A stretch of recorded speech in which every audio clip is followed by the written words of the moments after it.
આ છે 500 નોટ, આ છે પાણીની બોટલ. આ બોટલ ને પાડ્યા વગર અને બોટલ ને અડ્યા વગર આ 500 નોટ લઈ લે એટલે મેહુલભાઈના સ્ત્રી શક્તિ જ્વેલર્સ માંથી તને સોનાનું પેન્ડલ લઈ દેવાનું થાય.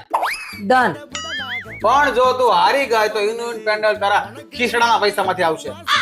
ઓકે. હા હા. આ સોરસની બહાર આ બોટલ જાવી જોઈ નહીં. હવે તું આ 500 નોટ કાઢીને બતાય. અને જીતીશ ને તો બુટ્ટી લઈશ.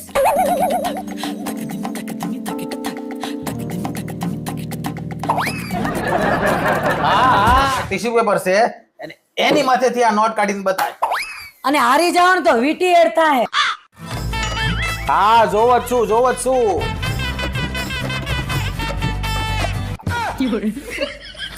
કોણ કહેશે આ બૈરાઓની બુદ્ધિ ગોઠણે હોય? ખોટાડા છે બધાય.